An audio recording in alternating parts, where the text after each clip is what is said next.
இன்னொன்னு சொல்லுவாங்க அலுமினியம்ல குக் பண்ணக்கூடாதுன்னு சொல்லுவாங்க. தமிழ்நாட்டுல வந்து மேக்ஸிமம் யூஸ் வந்து அலுமினியம் தான். ரைட், தமிழ்நாட்டுல நீங்க லைஃப் எக்ஸ்பெக்டன்சி பாருங்க 75 ஆயிடுச்சு.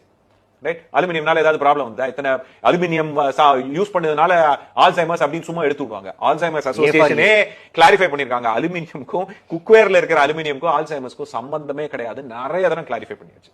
இதெல்லாம் வந்து அலுமினியம் வந்து நேச்சுரலி ஆக்சிடைஸ் ஆயிடும், அது வந்து ஒரு ப்ராப்ளமும் வராது. எவ்வளவு வருஷமா யூஸ் பண்றோம், 100 வருஷமா யூஸ் பண்ணிட்டு இருக்கோம். ரைட், அதனால வந்து இந்த ஒரு காமன் த்ரெட் நீங்க பார்க்கணும். அவங்க சஜஸ்ட் பண்றது வந்து சயின்ஸ் மூலமா சஜஸ்ட் பண்றாங்களா, இல்லைன்னா நிறைய காசு இருக்கு நான் இவ்வளோ ஸ்பெண்ட் பண்ணிருக்கேன் அதனால இது வந்து இதோட பெட்டரா தான் இருக்கும் அப்படின்னு ஒரு இல்யூஷனை வச்சு உங்களுக்கு வந்து அதை விற்கிறாங்களா அப்படி நீங்க பாத்தீங்க. இதே தான் வந்து ஆர்கானிக்னு சொல்லுவாங்க, ப்ரோக்கோலி சாப்பிட சொல்லுவாங்க. ப்ரோக்கோலியோட ஒரு லெவல் மேல பணம் இருந்ததுன்னா கேல் அப்படிம்பாங்க, அவகாடோ சாப்பிடணும் அப்படிம்பாங்க. இந்த கோல்டு பிரஸ்ட் ஆயில் தான் சாப்பிடணும், ரிஃபைண்ட் ஆயில் தான் சாப்பிடக்கூடாது அப்படிம்பாங்க. இதெல்லாம் ஒரு டிஃபரன்ஸுமே கிடையாது.